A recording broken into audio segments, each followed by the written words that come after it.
సంవత్సరాలకి 160 మంది డ్రైవర్లు చచ్చిపోయారన్న. గవర్నమెంట్ ఇప్పటివరకు వాళ్ళని పలకరించి కనీసం మాట్లాడినా ఇప్పటివరకు ఒక లీడర్ లేడు. డిస్ట్రిక్ట్ ఆటోలు 3 లక్షల ఆటోలు తిరుగుతున్నాయి. గవర్నమెంట్ సెక్షన్ 1988 ప్రకారం అసలు ఇక్కడ సిటీ బండ్లే నడవాలి. ఆ రూల్ని ఇటే మర్చిపోయి గవర్నమెంట్ అసలు పట్టించుకుంటలే. ట్రాఫిక్ ఆర్టీఓ కమిషనర్ పట్టించుకుంటలేడు. ఇంకెవరిని అడగాలి మరి? అసలు పున్నం ప్రభాకర్కి లెటర్ పంపించినాం, సీఎంకి పంపించినాం. సిఐ నుంచి సీఎం వరకు లెటర్లు పంపిస్తే ఇప్పటివరకు ఒక్కరు రెస్పాండ్ కాలేరు. డ్రైవర్లు చచ్చిపోతున్నారు అంటే రెస్పాండ్ అయితే లేరు. ఫైనాన్స్ వాళ్ళు 6-7 కిస్తీలు డ్యూ ఉన్నాయి. వాళ్ళని కాళ్ళు మొక్కుతున్నాం పోయి, మా 7 కిస్తీలు డ్యూ ఉన్నాయి, ఒక నెల నడుపుతామంటే బండి తీసుకొని లోపడేస్తారు. ప్రతి ఒక్క డ్రైవర్ 6 కిస్తీలు డ్యూ ఉన్నాయి. ఇప్పుడు ఇక్కడ ఉన్నోళ్ళవి సబ్సిడీ లేదు. అసలు గవర్నమెంట్ బ్యాంకుతో అసలు లింకప్ లేదు. వీళ్ళు మొత్తం ప్రైవేట్ వాళ్ళు. వీళ్ళంతా ఇంతకు ముందు ఇట లేదన్నా, వీళ్ళు మొత్తం ప్రైవేట్ వాళ్ళదే. వీళ్ళు మొత్తం वो सब्सिडी नहीं है, वो परमिट फ्री बोल के दिए। परमिट फ्री बोले तो डिस्ट्रिक्ट के ऑटो सिटी में कहीं घुसा रहे। फिर जब सिटी का परमिट, जब डिस्ट्रिक्ट के ऑटो का परमिट नहीं है, उसको तुम नहीं रख सकते सिटी में आने से, तो हमारे को गिफ्ट दे रहे बोल के वोच लाके उनकी थाली में सुटा के हमारे को देके कई का गिफ्ट दे रहे। 20 ऑटो परमिट दे रहे बोल के, बोले 20 ऑटो को 20,000 ऑटो को CNG और LPG 20,000 ऑटो में से भी पूरे नहीं दिए। और ऊपर से सब हम गवर्नमेंट ऑटो वालों के वास्ते सब्सिडी दिए। क्या दिए? परमिट माफ बोल के दिए। जो हम लोग 2.5 लाख परमिट माफ करते हैं, वो ऑटो में जाकर डिस्ट्रिक्ट से खरीद के लेके आता हूँ। फिर कहीं को ना मेरे को रेवंत रेड्डी का परमिट, कहीं को दे रहा परमिट। तुम जितने से पहले डिस्ट्रिक्ट में जाके एक वीडियो बना के बोले कि हम लोग हमारे जो डिस्ट्रिक्ट के गाड़ा गए तो चालान मार रहे, उसको मैं रखता हूँ, रोक रहे। अब हम लोग का जो राइट है ना, फिर कानून में चेंज करो, बोल दो राइटिंग में ये कर दो कि भाई district auto city auto permit बर्खास्त, परमिट के पैसे हमारे को रिटर्न दो। हमारे को मतलब नहीं तुम डिस्ट्रिक्ट का ऑटो लाके चलाओ, सिटी का रन दो या पूरा स्टेट का कहीं का भी लाके चलाओ, मतलब नहीं हमारे को। हमारे को डिस्ट्रिक्ट ऑटो बनवाना, नहीं तो हमारा परमिट माफ करके परमिट का पैसा रिटर्न देना। 2.5 लाख जो दे रहे ना, वो हमारे रिटर्न होना। हमारे को उगड़ में ले लाए। एक गरीब आदमी अपना सोना चांदी कुछ भी बेच के करके ऑटो खरीदता, मेहनत करेंगे बोलता, सोना गायब हो जा रहा, यहाँ फाइनेंसर पीछे पड़ जा रहे, खाना मुश्किल है, या फांसी लेकर मरना है करना। अगर 15 दिन में हमारी डिमांड पूरी नहीं होते, ये बाइक टैक्सी बनने होती है, डिस्ट्रिक्ट ऑटो बनने होते हैं, हमारा इंटरफेयर बनना, अगर ये चीज हमारे बननी हुई है, 15 दिन के बाद पूरे ऑटो लाके यहाँ पे आरटीओ कमिश्नर के पास सबमिट करेंगे और रोडों पे बढ़ जाएंगे। अगर ज्यादा तमाशा करें तो हम लोग अपने पे पेट्रोल लगा जला लेंगे। उतना तंग हो गए, घरों में मरने से अच्छा रोड पे आके मरेंगे हम लोग। कौन कौन रेडी है मरने को?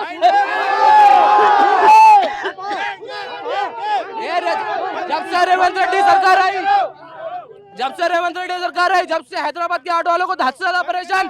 क्यों भाई? तुम्हारे ज्यादा सीटा हैदराबाद में नहीं आए बोल के कर रहे हैं, तुम्हारे पूरे डिस्ट्रिक्ट में आए बोल के डिस्ट्रिक्ट का मुद्दा नहीं उठा रहे, कहीं को नहीं उठा रहे, वहां से वोट आना तुम्हारे को। हैदराबाद के ऑटो वालों को जान नहीं है यहाँ क्या पैसे हमारे पास, क्या हमारे हैदराबाद के ऑटो वाले के पास जाति करा है पैसे जाते को यहाँ के निजाम हमारे को देके गए थे, चलो भाई चलता बोल शौक के वजह से चला रहे। हमारे को बीवी बच्चे, हमारे माँ बाप है, उनके घर से बीवी बच्चों का खर्चे, माँ बाप को दवा खाने, हर एक चीज है, कहाँ से ला के देना?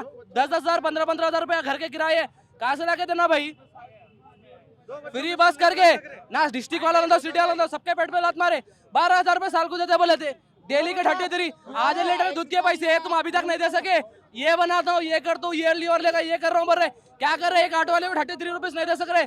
12,000 देते बोले थे, 2 सालों में आ रहा 12 रुपए नहीं मिले। क्या दिया अभी तक? कुछ नहीं करे ना, वेलफेयर के वास्ते कुछ है हमारे ऑटो ड्राइवर के वास्ते। ये बाइक टैक्सी व्हाइट प्लेट सबको मालूम है भाई इनलीगल है।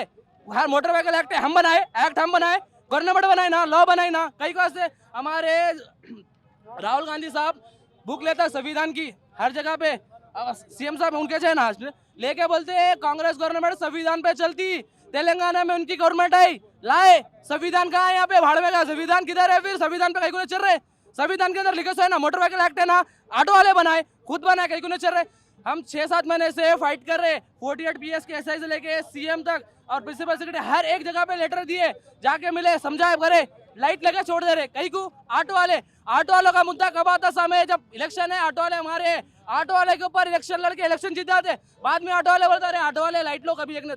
सभी हमारे ऑटो वाले के बोलो भाई एक हो जाओ, एक हुए तो कर सकते, नहीं तो फिर खाली वोट के टाइम पे बुलाते हैं ऑटो वाला हमारा भाई, ऑटो वाले का मुद्दा हमारा देखते, जीतने के बाद भाड़ में गया ऑटो वाला क्या कर लेता बोल के। अब GHMC इलेक्शन आ रही, देख लो क्या हो रहा। जब से कांग्रेस गवर्नमेंट आ रही, हमारा एक मुद्दा है, जो काम करेंगे, जो ऑटो वाले के साथ करेंगे, ऑटो वाले के साथ रहेंगे, हक के लिए करेंगे, उन्हें जिंदाबाद, नहीं करा मुर्दाबाद। कोई भी पार्टी रंदो, मसला नहीं है। ये देखो इसका वो देखो डेल का बैग है, डेल का 2 लाख का बैग है, उसकी गाड़ी देखो 1.5 लाख की है, उन्हें रैपिडो मार रहा, बाइक लेके उन्हें क्या कर रहा? रैपिडो मार रहा। हम क्या करना?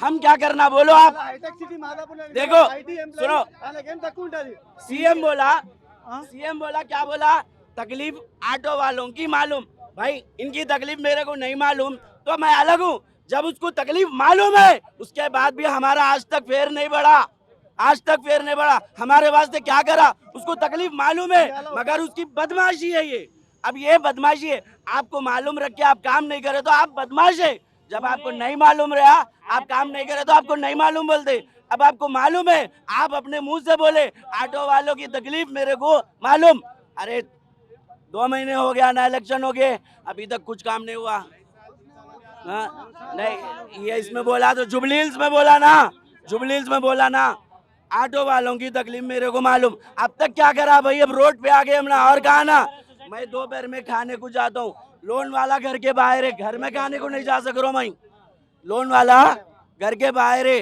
घर पे दोपहर में खाने को नहीं जा सक रहा हूँ इतनी बुरी हालत है ये बात है हमारी गवर्नमेंट से भाई तुम जब बनाए सिटी परमिट बोल के रूल लाए कि सिटी में जो सिटी परमिट है खाली वो चलना इसके वास्ते क्या ड्राइवरों को पूछे थे क्या ड्राइवरों को पूछ के बनाए थे परमिट का रूल नहीं सब चीज हम कबूल करें हाँ भाई जिसके पास सिटी परमिट है उन्हें लेना हमारे को ऑटो लेना है तो हमारा पुराना ऑटो हमारे को स्क्रैप कराना 1 रुपया नहीं मिलता हमारे को उसका फिर जाके हम नया ऑटो लेके आना हम हमारे ऑटो की कुर्बानी देके दूसरा ऑटो लेना वेस्ट डिस्ट्रिक्ट के ऑटो गए 20,000 30,000 भरे मिल जाता ऑटो लेके आके यहाँ पे चला रहे भाई दोनों ऑटो में सेम ऑटो है ऐसा नहीं कि उसमें अलग फीचर है लग्जरी है रिलैक्स है सेम ऑटो है एक ही कंपनी का सब आता उसमें हमारे को लेना है 5.5 लाख डिस्ट्रिक्ट का ऑटो लेना है 2.5 लाख कहीं क्यों भाई हमारे पास पैसा ज्यादा है 2.5-3 लाख रुपए कहाँ से लाके देंगे आदमी उसके ऊपर फाइनेंसर को टैक्स भरना क्या गरीब आदमी के पास ऑटो वाले के पास क्या 5-5 लाख रुपए भर के लाता उन्हें 1 लाख रुपए लाता 1.5 लाख रुपए भर के सोना रख के कुछ तो करके ला लेता सोचता सोना छुड़ाएंगे कुछ तो भी करेंगे फाइनेंस 4 महीने होते फाइनेंसर खींच के ले जाता वहां से सोना चल जाता बाद में भीख मांग लेते बैठना पड़ रहा है ऐसे आलम हो जा रहा है हमारे को वालों को ये बोलना चाह रहा हूँ अब खाली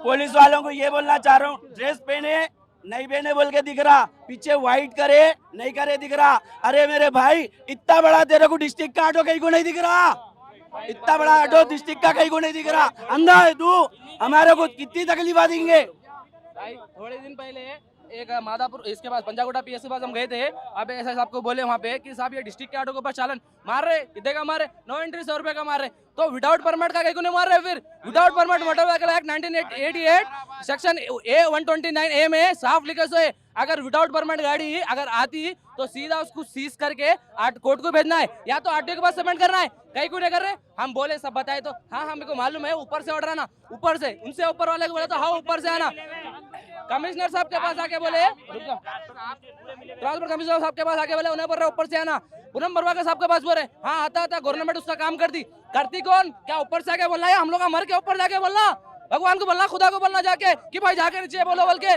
समझ में नहीं आ रहा है गवर्नमेंट जानबूझ के नहीं कर रही हैदराबाद में कैसा है कांग्रेस की पार्टी में ज्यादा सीट्स नहीं आए डिस्ट्रिक्ट से आए तो हैदराबाद के ऑटो वालों को सताने की खाली साजिश है ये डिस्ट्रिक्ट के ऑटो वाले को बोलने जीतने से पहले एक वादा कर रहे थे हमारे सीएम साहब कि चालाना मार रहे हो चालाना मैं नहीं मार रहे तो बोल के वो चीज बद पीछे कर रहे तो संविधान कहीं को बनाए भाई आपकी एक अलग संविधान की बुक बनाओ हमारे रेवंत रेड्डी साहब का अलग संविधान बनाओ जो मैं इसमें लिखूंगा जो करूंगा वो है संविधान बाकी संविधान नहीं है तो हमारे वास्ते नाइंसाफी कहीं को हम लोग कहीं को वास्ते पैसे भरना थे हमारा परमिट हमारे को रिटर्न परमिट के पैसे रिटर्न दे दो हम लाके हमारे ऑटो 15 दिन में अगर हमारे प्रॉब्लम सॉल्व नहीं हुआ हम लोग लाके आरटीओ कमिश्नर के पास आरटीओ ऑफिस में ऑटो सबमिट कर देंगे और रोड पे बैठ जाएंगे अगर हमारे नहीं हुआ हमारे को पूरा परमिट का ऑटो का पैसा रेट सकते ना अगर उसके बाद अगर हमारी नहीं सुने हमारे पे अगर कुछ भी अगर नुकसान हुआ तो हम लोग हमारे पास सबके ऊपर पेट्रोल डाल के आग लगा लेंगे ये होगा हमारा बहुत प्रॉब्लम है मरने की हालत है बीवी बच्चों को नहीं पाल सक रहे क्या करेंगे और अगर जब बीवी बच्चे को नहीं पाल सकते तो क्या करना इंसान जी के फिर स्कूल की फीस आनी है हर एक चीज प्रॉब्लम है ऑटो वाले को बहुत प्रॉब्लम है